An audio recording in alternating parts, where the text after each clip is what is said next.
Oh, Sarah, did you get the gift I sent you? The lobster must have been delicious, right? I replied to Karen's words. My eldest son ate it all by himself. What? Karen's voice trembled as she responded, and she suddenly started panicking. Go check on your son, please. I retorted to her frantic request. No way, and dismissed it. However, reluctantly following her advice, I headed towards the bathroom near my eldest son's bedroom and witnessed an unbelievable scene. My name is Sarah. I'm turning 60 this year. I married my husband at 19 and was blessed with 3 children. At 20, I had my eldest son, Mike, and at 23, I gave birth to twin daughters, Betty and Emma. Now all 3 are married. My eldest daughter lives far away in Spain. It was lonely when she left, but my younger daughter moved to the next town after getting married, and now lives in an apartment near her in-laws. And my eldest son's family has been living with us. It's a blessing to have 2 of them nearby. In this rural area, it's common for families to live with their eldest son, and multi-generational households aren't rare. The tradition of passing down the family home to the eldest son is still strong here. Naturally, we plan to hand our house over to our eldest son. My husband owns several properties, so we have a decent passive income. Yet we live modestly and happily. We don't indulge in luxuries, but we can afford gifts for our grandchildren. Especially for my eldest daughter, who I can't see often. I regularly send gifts, which she always appreciates. She had a boy and a girl a few years ago. Though we can't see each other often, the grandchildren always call us via video chat to thank us for the gifts. That's one of my joys. My younger daughter has a big family with 3 boys and a girl. She works, but her eldest recently started playing soccer, so she seems particularly busy. Sometimes we take care of her children at our house. And my eldest son and his wife have a boy. They live with us, but he doesn't talk to me much lately, maybe because he's in his rebellious phase. However, having many grandchildren and seeing them all healthy and well is my happiness. But living together brings its own set of problems. In the past, a mother-in-law's word was law, and I never dared to defy mine. She was strict. I don't want to be like that, but there are things I must teach. Living here in the countryside, there's a minimum level of community and family interaction that my eldest son needs to know, or he'll struggle. That's why I asked Karen, my daughter-in-law, to help with things like arranging Christmas cards and gifts for Christmas and Thanksgiving. Since we own properties and my eldest son is set to inherit them, these relationships are very important. I often tell him this.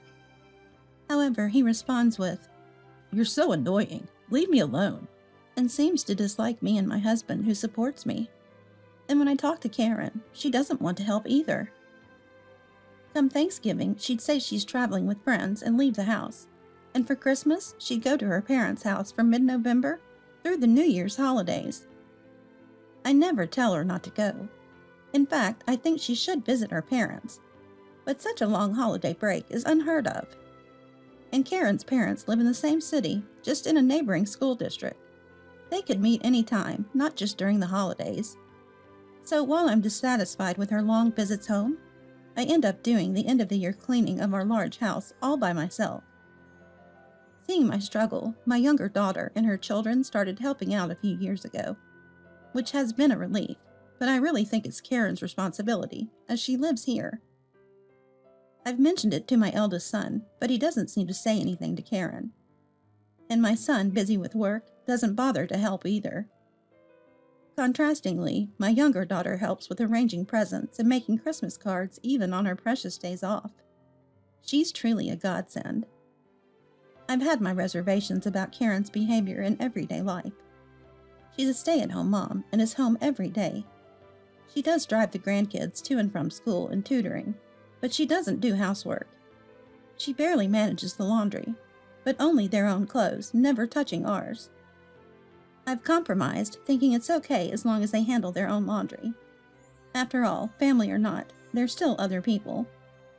I thought it would be great if we could just do it for ourselves. However, she'll say, "Sarah, I'm leaving the laundry here," dumping muddy clothes or items needing hand washing into our basket, as if expecting me to do it. I recall since the grandkids were babies, I've been the one washing anything stained or needing hand washing. It didn't bother me before, but should I always be the one to do it?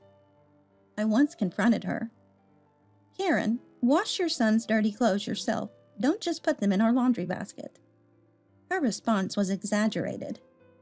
Of course, I'll do it when I can, but a little help would be nice, wouldn't it? I was taken aback by her words. I wanted to throw those words right back at her. I'm the one who wants family cooperation. There have been many such incidents. Her attitude, the local customs, the long-standing traditions, I think they're the cause, and I understand why she might dislike them. Being family doesn't mean you don't need to be considerate. That's why I've always tried to be accommodating towards Karen. I've never forced her to attend gatherings. I've done what I can myself.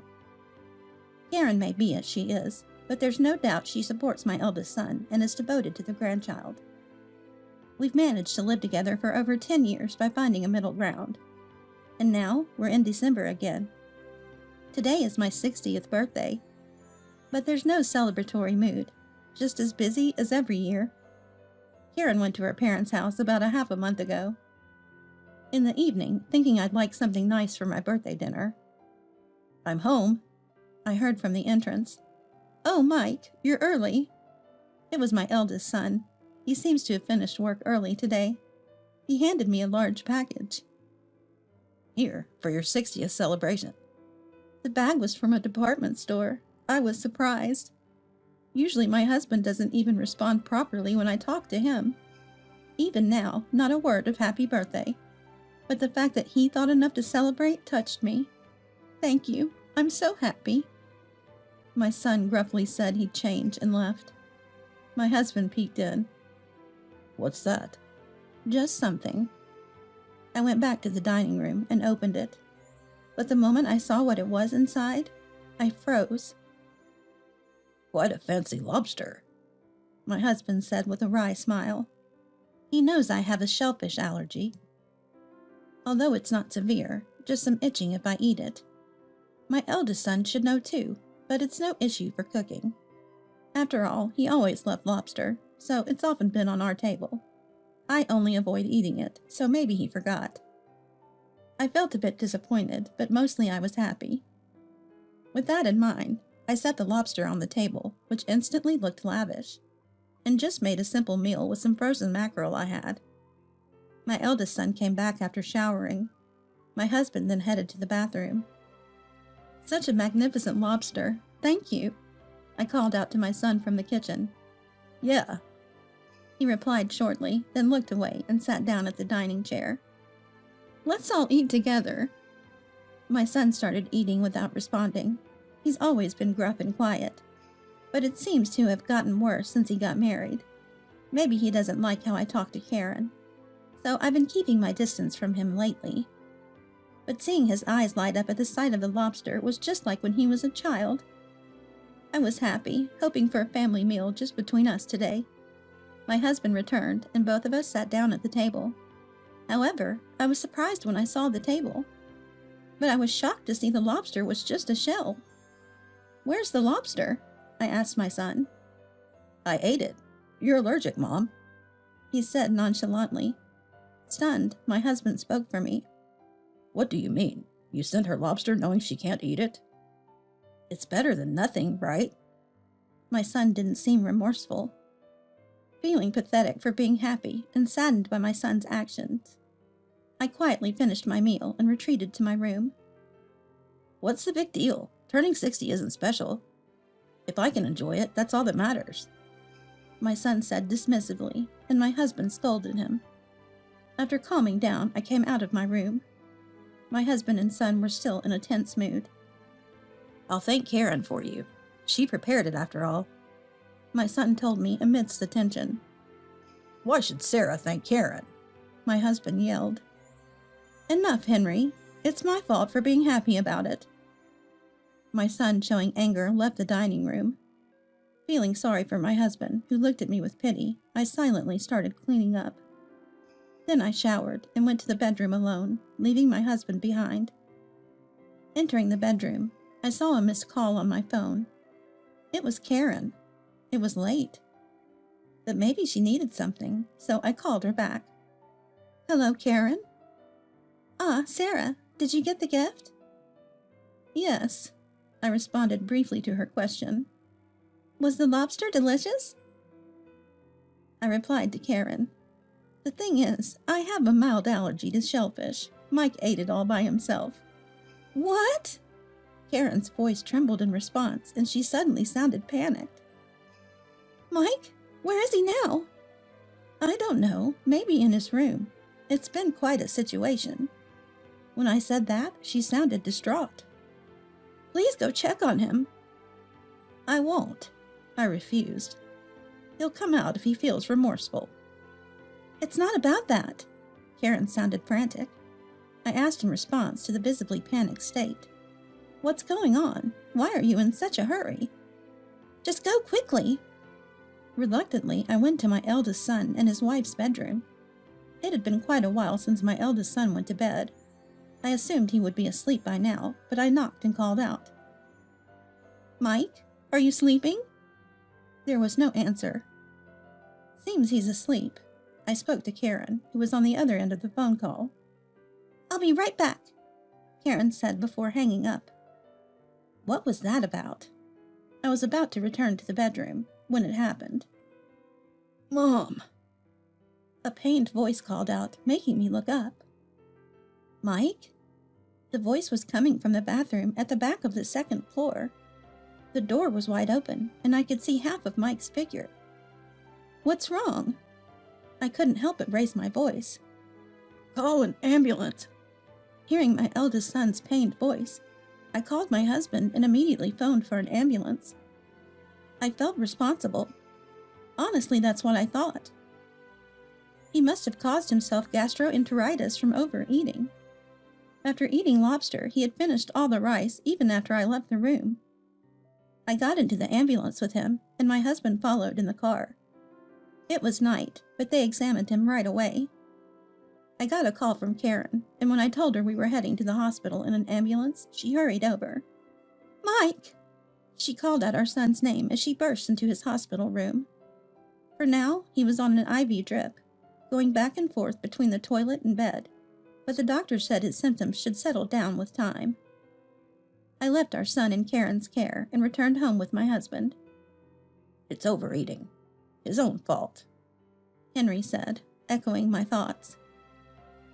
With Karen by our son's side, there seemed to be no need to worry. We rested easy that day and went to the hospital again the next day.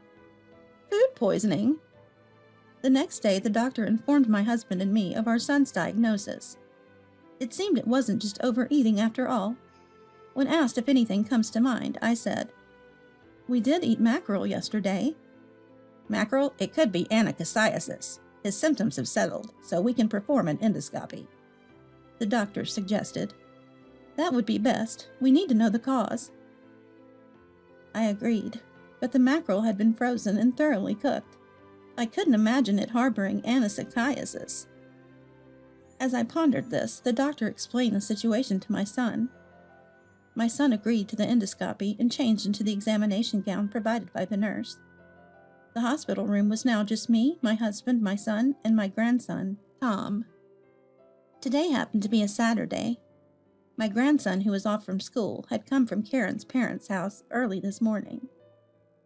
It's all because of the meal Mom made, my son said, glaring at me. I had no words to return. Though not intentional, I felt responsible. Why are you changing? Karen, who had just returned, asked. Come to think of it, I hadn't seen her for a while. She must have been in the bathroom.